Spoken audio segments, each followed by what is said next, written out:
Bonsoir, c'est toujours la coach Marie-Jo, votre coach d'amour, votre coach qui prend plaisir à vous conseiller, votre coach qui aime vraiment tout ce qui est beau, tout ce qui est bon, tout ce qui peut embellir votre couple, c'est ça sa passion. Elle trouve sa joie lorsque vous êtes vraiment dans la joie. Elle sourit lorsque vous êtes aussi émerveillé au sein de votre couple. Donc ce soir, sans plus tarder, je souhaiterais vous parler d'une petite histoire, comme d'habitude. Mais aujourd'hui, cette histoire n'est pas une histoire vraiment assez imaginaire. Elle est tirée d'un fait réel. Voilà, donc il se trouve qu'il y a un monsieur qui est rentré en contact avec moi il y a de cela 2 semaines. Il est venu me voir, il m'a dit, coach, j'ai un sérieux problème. Je dis, oui, monsieur, vous pouvez parler. Donc, il dit, j'ai vraiment des problèmes avec mon épouse. J'ai dit, quel genre de problème? Expliquez-vous. Je suis là pour ça, en fait. Parlez, vous pouvez parler en toute tranquillité. Donc, il m'a dit que, bon, lui, sa femme, lorsqu'ils se sont mariés, ça fait à peu près 2 ans que elle avait un enfant avant le mariage, mais elle ne lui a absolument rien dit. Moi, j'ai dit, ah bon? Continue. Il dit aussi que sa femme ne se donne plus à fond dans tout ce qui concerne ses devoirs conjugaux. Elle ne cuisine plus bien comme auparavant. Elle n'est plus assez à la maison. Elle se fait rare. Elle ne donne plus le lit à son mari. Elle lui parle rarement. Que lui, il est fatigué. Lui aussi, il a vraiment envie d'être un peu en compagnie de sa femme lorsqu'il rentre du boulot. Il a aussi besoin d'attention. Il a aussi besoin de parler avec quelqu'un. Mais qu'avec sa femme, ça ne va pas. Il a beau tout essayer, ça ne va pas. Que lui, il est actuellement à bout. Il veut divorcer ou sinon prendre une autre femme parce qu'il ne sait plus quoi faire. Moi, j'ai dit, mon frère, calme-toi. Comme tu es déjà venu me voir, je ne te dirai même pas de ne pas prendre une autre femme. Je ne te dirai pas de ne pas vraiment divorcer d'abord de ta femme. Je te dis tout simplement de te calmer, de tout laisser. Voilà. Cette histoire de divorce ou bien de prendre une seconde femme, tu laisses d'abord tout ça. On va essayer de trouver tout ce sous le problème d'abord. Si le problème vient effectivement de votre femme, comme vous l'avez expliqué, nous allons monter des stratégies pour faire revenir madame à la raison. Et si elle le souhaite, et de nous l'amener pour que nous puissions aussi parler avec elle, pour mieux situer le problème et ainsi vraiment faire en sorte que ce problème puisse avoir une solution adéquate. Le monsieur m'a quand même écouté, mais il semblait être déterminé. On dirait qu'il avait vraiment joué toutes ses cartes. Non, étant fatigué, étant à bout, c'est comme ça qu'il est venu rentrer en contact avec moi. En tout cas, j'ai essayé de le sensibiliser, de lui parler. Monsieur, essayez d'abord de vous calmer. N'allez pas au divorce, n'épousez pas une autre femme. Laissez-moi d'abord faire. Prenez des séances de coaching. Je vous propose même, si possible, 4 séances que je vais vous donner 2 heures par semaine parce que votre cas vraiment c'est compliqué. Je ne peux même pas me permettre de vous voir chaque 2 semaines. Mais chaque semaine, c'est encore mieux. Je vais vous accorder 2 heures de dialogue, 2 heures d'échange, durant laquelle nous allons essayer de mieux situer encore ce problème parce que je sais qu'il y a des choses que vous ne m'avez pas encore dites. Je sais qu'il y a encore des nuances, des zones d'ombre. Donc, au lieu de se dire comme ça, je veux prendre une autre femme, je veux divorcer, il faut toujours essayer de soigner le mal qui est là d'abord. Parce que même si tu amènes une autre femme, en tant que cette première, elle est là, je ne pense pas si ça va résoudre le problème. Même si vous prenez une autre femme, si réellement il y a un autre problème qui vient de vous, qui n'a pas été soigné au préalable, ça peut toujours amener cette deuxième femme aussi à se comporter de la même manière que la première. Parce que je pense qu'au moment du mariage, celle-là ne se comportait pas du tout comme ça. Elle était enthousiaste, elle voulait se marier. Elle avait ce grand désir de fonder un foyer. Et pourquoi tout cela a changé du jour au lendemain? Il y a seulement quelque chose qu'elle n'aurait pas dû faire. Ça, c'est le fait de vous cacher qu'elle avait un enfant. Ça, je ne cautionne pas. Parce qu'au moment du mariage, ce qui est important dans un couple, c'est de se dire la vérité, de ne rien vous cacher. Et avant de continuer, je souhaiterais faire passer un message à ce niveau. Je souhaiterais m'adresser à tous les jeunes couples qui ne sont pas encore mariés. Qui ne sont pas encore mariés. Je dis bien qu'ils ne sont pas encore mariés. Passez voir des coachs si possible. Allez-y prendre au moins 1 ou 2 séances de coaching pour vraiment avoir des informations sur le mariage. Parce que si vous voyez qu'après le mariage, il y a certaines situations qui se posent, ce n'est que par mes connaissances, je dirais. Ce n'est que par mes connaissances. Il y a un adage qui dit, dans la Bible, je pense que c'est Dieu qui l'a dit comme ça, que mon peuple périt faute de connaissance. Vous voyez, ça c'est Dieu qui l'a dit. L'homme même pêche des fois par méconnaissance.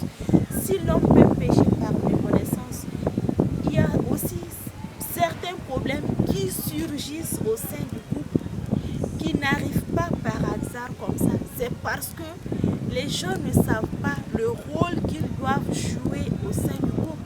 Les gens ne sont pas formés avant le mariage. Les gens ne sont pas préparés au mariage. Ils savent seulement que lorsqu'on se marie, il y a le sexe qui est là. Donc tout le monde est motivé, tout le monde veut avoir son mari. Parce que les gens n'aiment pas ce côté péché du sexe qui est là avant le mariage. Donc il y a beaucoup d'hommes qui se marient aujourd'hui parce qu'ils ne veulent pas commettre d'adultère. Il y a beaucoup de femmes aujourd'hui qui se marient parce qu'elles ne veulent pas courir par-ci ou par-là. Mais hormis le sexe, parce que le mariage va au-delà du sexe. Le mariage ne se base pas seulement sur le sexe. Donc il y a autre chose qui est là. Il y a l'argent qui rentre en jeu, il y a des problèmes d'enfants, il y a beaucoup de choses. Le mariage, c'est tout un domaine qui est là. Donc, lorsque vous vous basez sur une seule chose, ou un seul besoin que vous avez pour vous marier, alors que vous n'êtes même pas prêt psychologiquement, ça peut amener d'autres problèmes au sein de votre couple. Lorsque vous allez commencer vraiment à cheminer au fur et à mesure dans le temps. Peut-être au début, chacun va essayer de faire des efforts, mais plus on avance, on se dit, c'est pour la vie au fait. Ou bien la femme va se rendre compte que, avec un mari dont l'haleine ne sent pas bon, et avec un mari qui a toujours des mauvaises odeurs, moi je ne peux pas vivre. Donc elle va se rendre compte qu'elle a fait un mauvais choix, alors que ce petit problème, ce n'est qu'un petit problème. Par exemple, c'est comme lorsque une personne est malade, lorsque tu l'amènes chez le médecin et qu'on le soigne, cette personne elle est guérie et puis la maladie disparaît. Sauf certaines maladies qui sont irréversibles. Donc face à ces petits problèmes, la femme va peut-être se décourager, se démotiver et tout, vu qu'elle-même elle met l'accent sur elle-même, elle se brosse bien, elle se parfume bien, elle prend soin d'elle, mais que l'homme vraiment, elle a beaucoup à faire ses problèmes d'odeur et tout, elle n'arrive pas à lui sensibiliser pour qu'il change. Ça peut aussi amener des frustrations. Donc, il y a tellement de problèmes qui sont liés, qui s'enveniment avec le temps. Or, à la base, ce sont juste des petits problèmes. Lorsqu'on le soigne seulement, tu verras que l'atmosphère au sein du couple va changer. Donc avant de vous marier, il est important de se préparer psychologiquement parce qu'on ne sait pas réellement ce qui nous attend. Et face à certains problèmes, on est prêt vraiment à fuir, à prendre la tangente au lieu de chercher à résoudre le problème. Donc moi je conseillerais à ce monsieur qui n'est plus revenu pour prendre ces séances de coaching parce que selon moi, il semblait être déterminé à divorcer ou bien à prendre une autre femme. Il est venu me voir, je dirais qu'il est venu me voir déjà avec une idée en tête. En tout cas, je ne lui ai pas encouragé sur ce chemin. S'il y a quelque chose contre laquelle je suis en train de lutter aujourd'hui en tant que coach, c'est de faire baisser au maximum le taux de divorce. Donc je ne peux jamais dire à quelqu'un de divorcer. Quel qu'en soit le problème, il doit avoir une solution normalement. Si on se laisse faire. Puisque le coach peut seulement vous dire faites ceci, faites cela. Mais si vous ne le faites pas, c'est vous qui allez subir les conséquences, c'est sûr. Lorsque vous partez voir un médecin, le médecin vous donne des comprimés, vous ne prenez pas. Est-ce que le fait d'aller voir le médecin a servi à quelque chose? Je ne pense pas. Donc c'est la même chose. Lorsque vous venez voir les coachs, lorsqu'elles vous donnent des conseils, mettez ces conseils en pratique. Sinon le coaching n'aura aucun effet sur vous. Vous allez vous dire que j'ai mis mon argent dedans, le coaching était cher, comme ci, comme ça, mais ça n'a rien donné. C'est parce que vous n'avez pas mis les consignes en pratique. Vous n'avez pas mis les conseils en pratique. Il n'y a pas de thérapie miracle. J'ai juste vu le coach, mon problème ça va. Non. Le coach vous donne des directives. Faites ceci, faites cela. C'est comme ça. Lorsque vous commencez à marcher, vous allez en tout cas vous réformer, vous recadrer, voilà. C'est comme faire une rééducation. Voilà. Changer de version en quelque sorte. C'est un peu ça qui va se passer avec votre coach. Mais si vous ne vous laissez pas faire, en tout cas, ça ne vous amènera nulle part, en tout cas. Donc, pour la petite histoire, j'attends toujours le monsieur qui n'est plus revenu. En tout cas, je pense peut-être qu'il va revenir. Je ne sais pas si c'est lié à des problèmes financiers ou bien parce qu'il a déjà son idée qui est arrêtée là. Je vais soit divorcer, soit prendre une autre femme. C'est lui qui verra. En tout cas, laissez-moi aussi en commentaire vos impressions, ce que vous voulez réellement apporter à ce que moi j'ai eu à dire dans cette vidéo. Votre avis, vos impressions, vos conseils seront les bienvenus. Et si vous voulez que nous traitions des thèmes assez courants ou bien des thèmes qui vous intéressent, il faut toujours balancer ça, soit sur notre WhatsApp, notre mail, ou bien vous pouvez aussi nous écrire directement en bas de la vidéo. Nous allons vous lire et puis on va essayer de voir ensemble comment traiter ces sujets-là. En tout cas, avant de clôturer la vidéo, je dirais à ce monsieur, s'il est là, s'il m'entend, de revenir vraiment, alors de se ressaisir, de revenir reprendre ses séances de coaching pour son bonheur et pour le bonheur de sa famille. Voilà, donc on a beau vouloir aider quelqu'un, si la personne n'est pas là, je pense qu'on serait vraiment limité.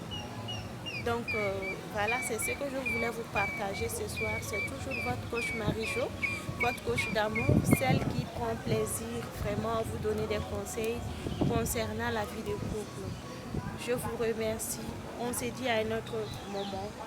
La coach Marie-Jo pour vous servir.